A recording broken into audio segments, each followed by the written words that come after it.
Welcome to Sam's Russian Adventures. I'm Sam, an English guy living in provincial Russia. Right now I'm located in a kind of tour complex, it's called. This is called Russian Village, and it's a series of hotels, well, hotel buildings, a sauna, a few banyas, some restaurants, and it's basically just like a hotel complex. And the location isn't that great because it's next to the main road, but it's very picturesque Russian style here. In fact, we come here with our friends every Thursday just to go to the banya here. So I thought today I'd just walk around here and do a talking video. And this video is going to be about the things that I hate about Russia. It's interesting because I don't really usually make this type of video, and I had to think long and hard about the things that I don't like, because yeah, there's not many things really that I don't like about Russia or that I necessarily hate. Whether these things are actually Russia's fault or whether they're just things that, you know, just happen to be the case. I guess these things could apply to lots of countries. But the first thing that I hate about Russia is the ability to be sanctioned. Because, as we know, Russia is sanctioned. There's over 16,000 sanctions, and my life has been affected by sanctions. Now, this isn't Russia's fault. If I lived in the US or the UK, then these sanctions would not apply to me. So I feel that the sanctions are completely unfair, because I don't feel that Russia deserves these sanctions. Now, obviously people will say, well, hang on a second, look what's going on in Ukraine. You see, the thing is, there's a much worse equivalent to Ukraine that has been done by other countries without sanctions. So I think sanctions might be a good thing, because if there's an international framework which dictates who should be sanctioned depending on what they've done, and that rule applies to everyone, then I think sanctions are good. But if sanctions only apply to some countries and then other countries can do exactly the same thing but not be sanctioned, I think sanctions are bad. Now, how have sanctions affected me? Well, I've had my YouTube channel demonetized twice. It was an absolute nightmare to get it remonetized again. And now recently, just a couple of days ago, I've had my Buy Me a Coffee account cancelled because I live in Russia. It's been cancelled. So I'm no longer allowed to or able to receive donations from people who want to sponsor me, who like my work, who appreciate my work. Obviously, if I'm in the US, I can make a lot more money from AdSense, because in Russia, if you watch a YouTube video, there's no adverts here because Google have demonetized Google completely. There's no ads at all. So the stupidest thing just happened now. I was in the location making this video, and I was filming. Well, I thought I was filming, but what I was actually doing was I was pressing stop on the camera every time. I thought I was pressing record, but it was already recording. So every time I went to record, I was pressing stop, and then at the end, when I thought I was pressing stop, I was actually pressing record. So I got home and I had a collection of videos of me just walking around with the camera pointing at the floor, and that was the things I was filming, I guess, in between the times when I thought I was filming. Anyway, I've come back to my street to film the rest of this video. So what's the next thing that I hate about Russia? Well, it's actually interesting because it's tied in with something that I love, and that is spring. I absolutely love spring, but what comes with spring, unfortunately, is horrible water and mud and dirt, because there's nowhere for the water to go. There's just loads of snow, and some days it will be hot and sunny and it'll all melt, and then some days it will get icy again and be cold and become like ice. And obviously during the winter there's a combination of, well, salt and sand and mixed in with dirt to clean the roads all year round, and that just kind of just looks horrible, as you can see, like here now.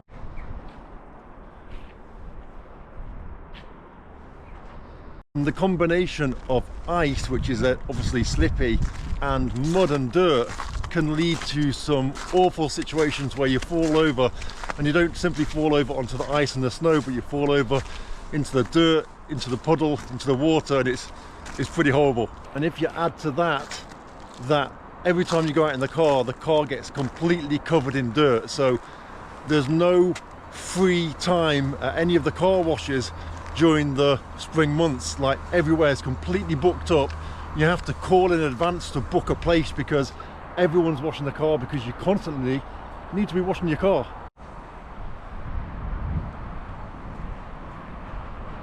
So I guess another thing that ties in with the weather, with the spring situation, is short summers. The summers are so short now. Obviously I can't complain about this because in the UK they're a lot worse than they are in Russia, and in some cities, in some parts of Russia, we have extremely hot summers, especially in the south. If you go somewhere like Krasnodar or Volgograd, you're looking at temperatures of between 35 and 40 on most days. But the fact that the summers are short, it really is a shame, because I'd love to have maybe 6 months of hot weather. But as I said, it's a lot better than the UK. But where I am in Vladimir, not far from Moscow, a couple of hours from Moscow, it is also unpredictable. Like, typically the summers are good, but we can have bad summers just like we do in the UK. But one thing I've realized is, because we do have all these seasons, we have the spring, which I love, the springtime of year, because everything's melting and you feel positivity because the sun is shining almost every day in the end of February and in March, and you feel great, you feel alive that summer's on the way. At the same time, you appreciate summer because of the long winter, so that's a plus as well. One thing that I really don't like about being in Russia as a YouTuber, so this is for me as a YouTuber, is the fact that I've constantly got to find a way to add a political slant to my videos, because unfortunately that's what people are searching for, that's what people care about when it comes to Russia. So I've always got to look for that political slant, whether that be going to a shop and the effects of sanctions, or whether that be the problems with money because of sanctions, or whether that would be the effects of a village after sanctions, or mobilization, or dangerous living in Putin's Russia, or anything like that. You've always got to look for that political stance, because that's what the viewers are interested in. At the end of the day, we're posting videos to a platform, YouTube, which is American, and American platforms, they're interested in promoting bad things in Russia. So if I just make videos showing positive sides of Russia, I won't get views. Now, there are exceptions to this, of course. If you're a girl with a pretty face and a nice top, you can make any content you want. You can just make a cup of tea and people will tune in. But for men in Russia, we have to create content that, oh, falling over again on this dangerous dirty ice. We have to make content and perhaps have a beautiful girl in the video, because that's what's going to attract viewers. I'm often very jealous of those people who make anti-Russian videos, because they're sorted, right? If you make an anti-Russian video, your video is almost definitely going to get loads of views because YouTube wants to promote it. You're looked at as some sort of hero for going and daring to risk your life to create an anti-Russian video. And of course, almost the whole of the Western world, let's say 99% of them, have been brainwashed into thinking that everything in Russia is bad. So they're looking for this type of content. Whereas people like me, who is creating content which is going against what the mainstream media are telling everyone, well, that kind of content is a lot harder to get views, unless YouTube is going to think that that video actually might be showing Russia badly, and therefore they'll think, well, hang on a second, this looks like a video that is saying bad things about Russia, let's promote it. And that's why all of us in Russia, we're all struggling, and we have to find a way to make our videos look and appear as if they're something to do with politics, or something to do with perhaps sanctions or something like that, to show that Russia's being affected badly in order to get the views. So this creates a huge amount of burnout. There's days when you just can't be bothered to go and make content, because there's things you want to make content about, but you know there's no point in making that content because you won't get any views. And for that reason, that's why I'm jealous of those people that make the anti-Russian content, because all they need to do is look what's going on in the media right now. Look what the kind of main headline is right now that's saying bad things about Russia, and make content about that. Whatever the headline is, there's a new headline every day. So all they need to do is say, right, what's going on today? Oh, Russia's done this, right? Okay, video about that topic. It's going to be exactly the same as the headlines that are going around the world on that day about how bad Russia is. And so therefore, it's going to be in the algorithm. It's going to be something that people are searching for. And hey, we've got this Russian person who's backing up whatever the Western headlines are for that day that's anti-Russia. And of course, that Russian person then goes on to make an absolute fortune from revenue on YouTube, and everyone thinks they're great. And then there's people like me who make content which is contradictory to what the headlines are saying, and everyone's like, this guy must be working for the KGB and getting paid by Putin. So the next point is that people back home think you're a spy.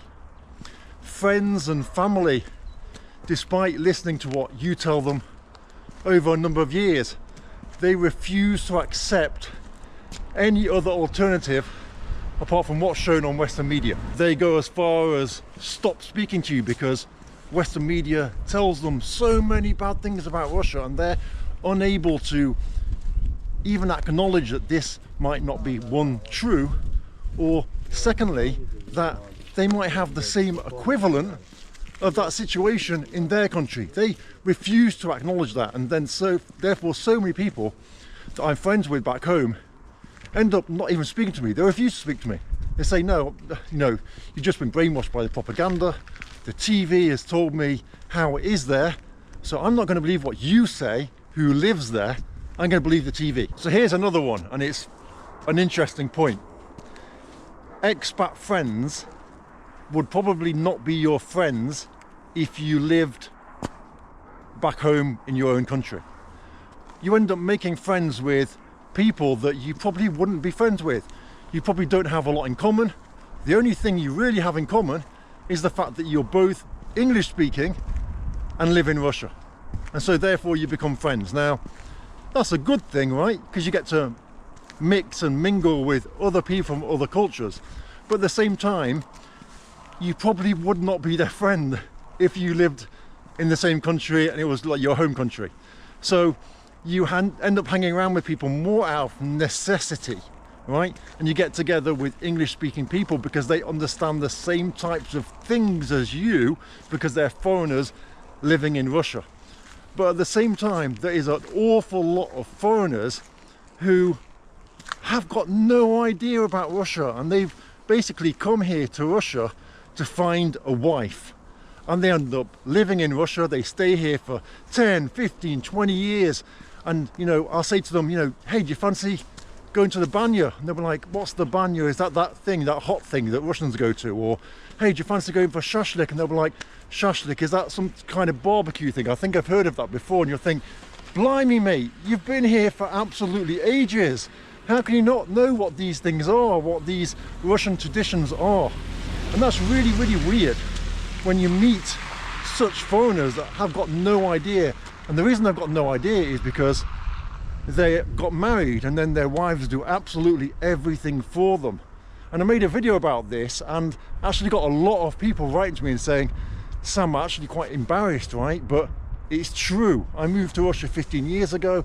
I don't speak a word of Russian. My wife does everything for me and haven't got any Russian friends. Now, the last thing that I hate about living in Russia is also a bit of a interesting one. Because as I've said, it's difficult to be accepted by people back home, but at the same time it's difficult to be accepted by people in Russia sometimes, and it can get kind of annoying. What I mean by that is, whenever I go somewhere, a lot of people will judge me immediately as if I just arrived in Russia yesterday.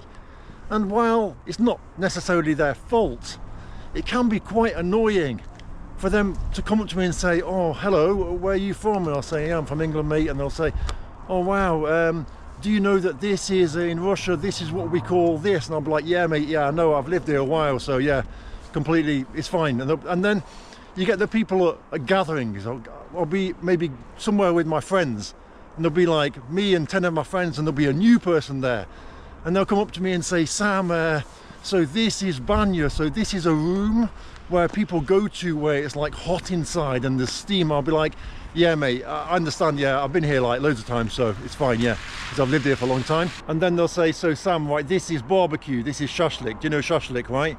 So this is like special in Russia. I'll be like, yeah mate, yeah I know, yeah, it's fine, yeah, as I say, I've been here for a long time, so just treat me like everyone else. And they'll be like, okay. And then they'll, you know, bring out some drinks and say, so Sam, in Russia we have drinks and then we pour them into these glasses. I'll be like, yeah, I know that mate, yeah, as I've said already, I've been here a long time, so I kind of know these things already, so you just treat me like everyone else. And he'll be like, oh okay, I'm sorry. And then like 2 minutes later we say, so Sam, this is a song that we listen to in Russia. I'll be like, yeah, I know that, that's completely fine, thanks for explaining to me, but you know, and I understand that maybe the person's trying to be hospitable, but then you get other people who are just kind of like arrogantly annoying. They'll say things like, so Sam, I know that you're not used to this because you're like a weak Englishman, and in Russia we're strong and we do things like this. Or with the same kind of topics about banya and shashlik, they'll say things like, so Sam, have you ever been to the real banya? I'm like, yep, been lots of times. They'll be like, yeah, but I mean, you haven't been to a real banya the Russians go to. You might have been to something like your equivalent in the UK, you know, where it's a bit weaker and you know, you can't really take it like we had in Russia. Or if you probably never had this real traditional Russian shashlik, have you? So in Russia this is much more stronger and better than what you've ever had in the UK. So, you know, I understand that this is probably difficult for you, and I'm thinking, oh, for mate, just shut the fuck up.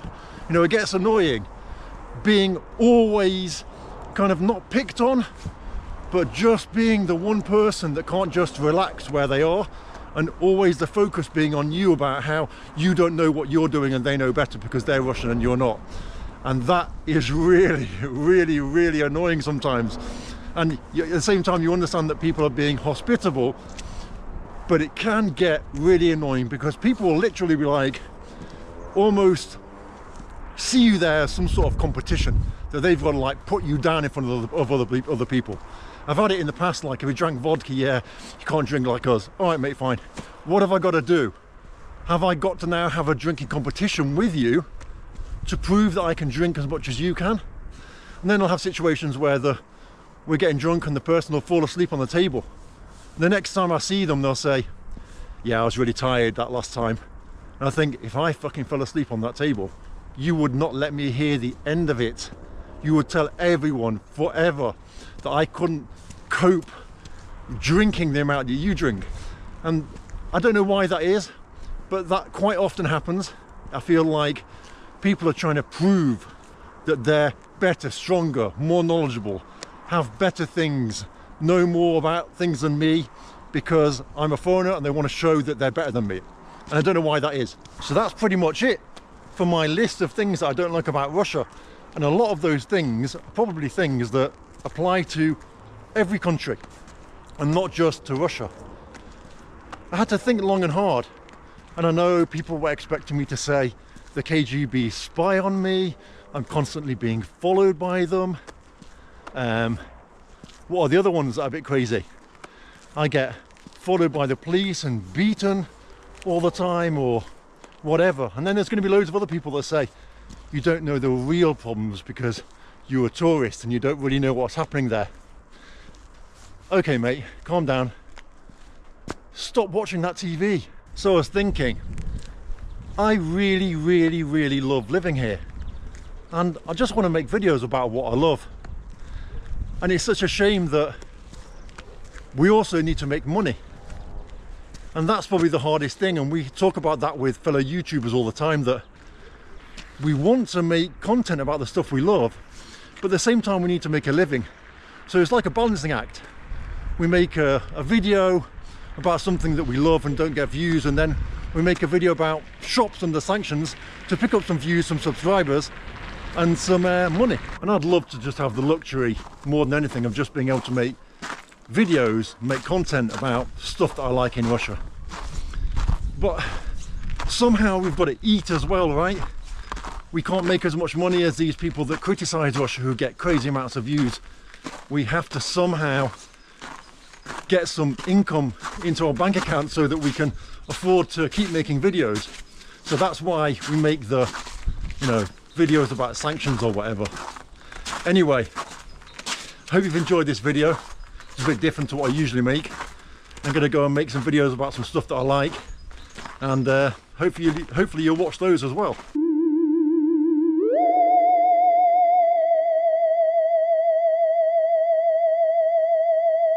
Whoa! The propaganda machine has turned me into a criminal from the 90s, a bandit. I'm officially a bandit, and I'm doing my best to do the squat that the Russians used to do, but the propaganda machine hasn't helped me. Anyway, thanks for watching this video. I'm going to go now before I fall over. And by the way, I've got a Telegram chat group for people that are interested just to learn like what I do on a daily basis in Russia, and you can ask me any questions, and the link is below the video. And if you're not subscribed to B Road Russia, my Russian road trips channel, go and subscribe to that. The link is also below, because I'm going to be doing a lot more Russian road trips now the weather has got better. See you soon.